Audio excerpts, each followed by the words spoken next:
Grand Rising, everyone. This is Mama. I've no right to the music. If you hear any, this is Mama again. Mama is here today to speak a little bit about our struggle, our Biafra struggle. So I just wanted to welcome everyone today and let everyone know that we are going to struggle, and we are going to continue to fight for Biafra to happen, because this Biafra struggle, if we don't make it happen, like I said before, it is a struggle for Africa. It's gonna be us giving up on Africa. So Mama today came here to actually let everyone know that a few things that we need to bring clear to this struggle. Today, Mama is going to speak again about the whole Biafra struggle. First of all, I'm going to start with Biafra before I mention any other thing. First of all, like many people might not know again, Biafra was a country by its own, way before it was merged into that Zulu land called Nigeria.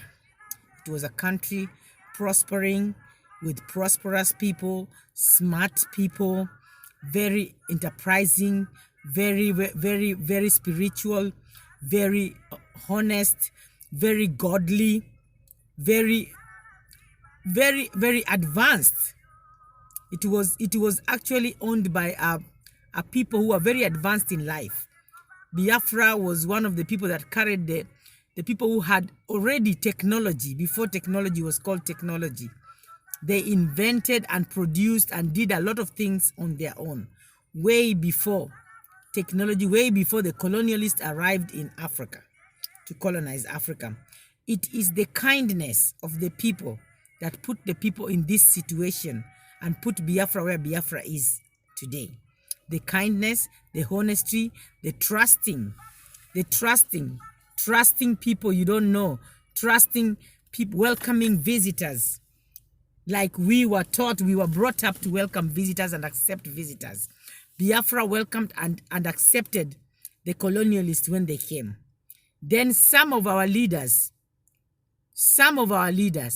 actually, most of our leaders were actually forced into accepting the things that the colonialists did. Most of them were actually colonized and forced to accept, even to accept those slave trades. And those who could not accept were being killed or were being replaced by phony leaders and phony kings. And this was happening during those colonial days. So I just wanted to bring to date why we have to fight and have this Biafra struggle. We have to fight for it because it was imposed on us. This merging Biafra with these other areas and putting this the whole country into one and naming it Nigeria was forced into the African people of that area. It was not something they accepted or wanted to do. And most of the leaders who participated in this corruption, let's say that they call today slave trade and whatever they want to call it, most of them were bought and brought up by the colonialists themselves. They were brought up by these people who came to colonize us and put these fake kings that they were controlling and they were paying and they were actually giving gifts to. They were giving gifts for guns or jewelries and money that was being used on those days. That's how our people ended up to be colonized, and also Biafra ended up to be colonized and be inside Nigeria, which they colonists called it Nigeria. One of those drunk colonists called it Nigeria after putting everything together. So I don't want us to be hard on ourselves when it comes to understanding why today we are part of that Zooland called Nigeria. I just want us to continue to fight and continue to ask for referendum to get out of that name that was brought to us that is not part of us. First of all, as we know as Africans, a name has a very big meaning. If your name is not the right name, if your name is a wrong name, if your name is not a godly name, if your name has no good meaning, you need to change it. That name Nigeria, first of all, has no meaning. Its meaning is so wrong. That's why the zoo country of Nigeria cannot do right. Because whoever gave the name was a drunkard, first of all, and was looking down upon what he was imposing us, because it was not part of him. It was something else. It was for other people. It was for us. It was not for him. That's why he didn't care that he just called the whole place Nigeria. Meaning na Negro, a black useless person. We are not useless. Biafrans does not mean useless people. So we are not going, that's why we are not going to accept to be a part of this Zooland or zoo country called Nigeria, because we know who we are, we know our name, and we know our name has a meaning. Biafra has a meaning. Biafra is not just anything. Biafra is a godly spiritual name, and it carried godly and spiritual people. You understand? And that's why we are not going to continue like this. And that's why nothing good has ever happened since we were given, and the name in Nigeria was imposed on us, and the country Nigeria was imposed on us, and everything that was happening that was wrong was imposed on us. That's why these things are happening. There is no more development in our areas. There is no more love. There is no more spiritual stuff. There is no more godly stuff going on there. But all the evil that we inherited from the name, and everything evil that was brought into us, into Biafra. And right now, me as Mama today, by the way, I came in here to challenge our men. To challenge our men. It's been 60 years since we have allowed our men, African men, to colonize us, to rule the continent of Africa. Many of our leaders, many of our presidents, many of our politicians are all men, but they have not done anything good for us. So me as Mama, me as a woman of Africa, I am here today to say that our men have failed us, and they have failed us for 60 years.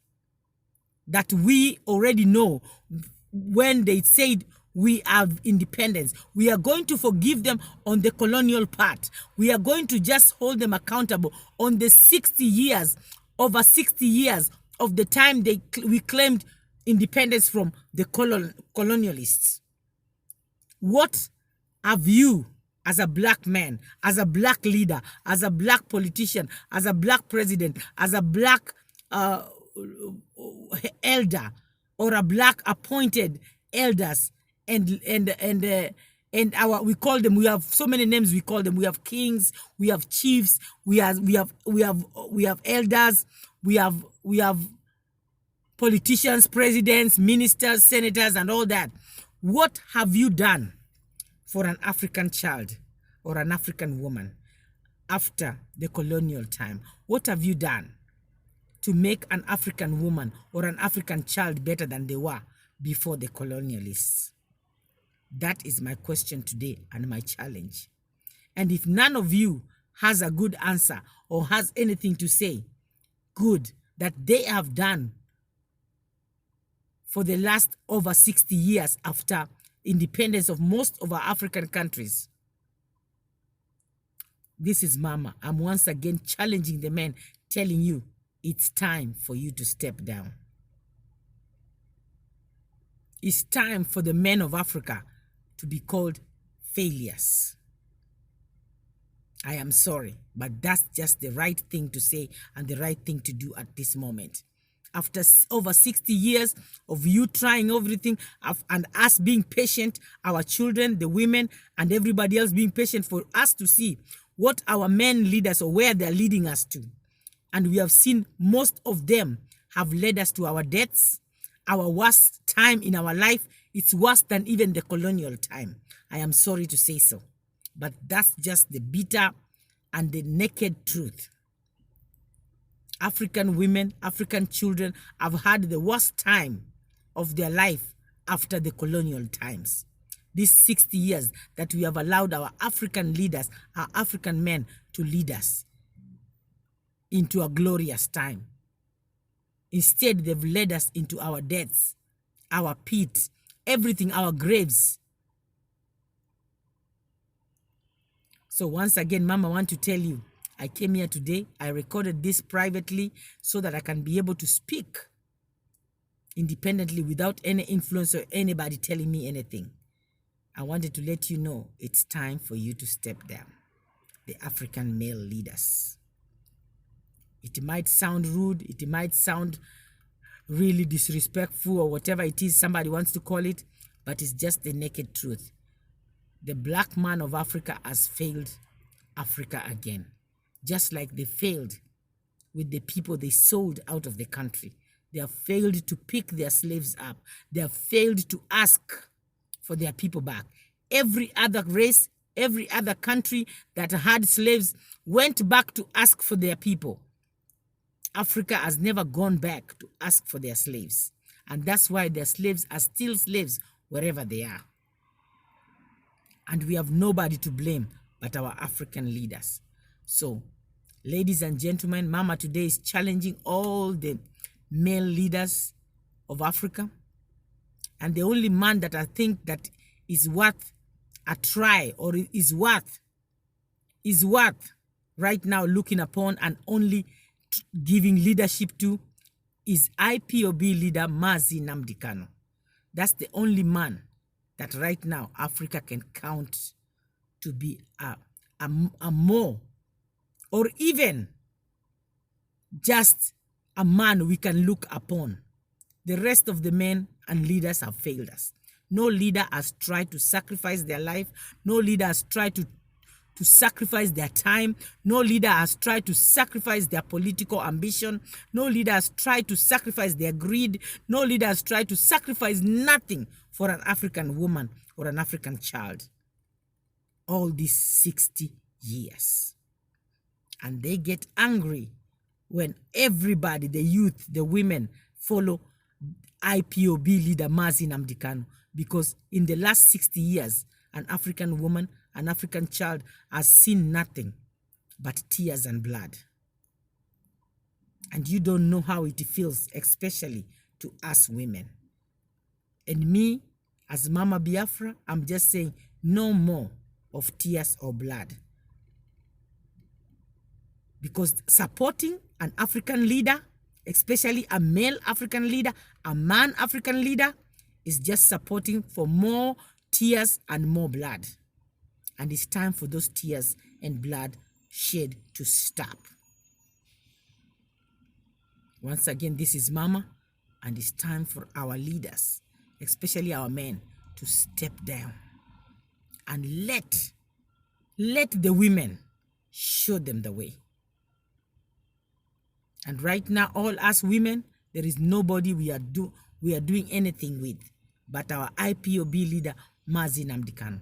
That's the only man we are now following to see whether we can save the rest of our children, the rest of our generation, the rest of our lineage, the rest of our race.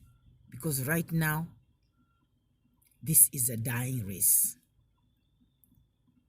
The diamonds of Africa are dying every day. The glitter and diamond of Africa is losing its light, its shine every day. Thank you, ladies and gentlemen. Oh, hail Biafra. Oh, hail IPOB leader Mazi Nnamdi Kanu. Oh, hail Biafrans all over the world. This is Mama again, and Mama came here today to make a statement to our leaders, especially our male leaders. All of them need to step down as they have failed the African child. Thank you, and have a glorious time wherever you are, whatever your timeline. Grand rising, good evening, good afternoon, good night, and good day. This is Mama again. Thank you, and have a blessed day.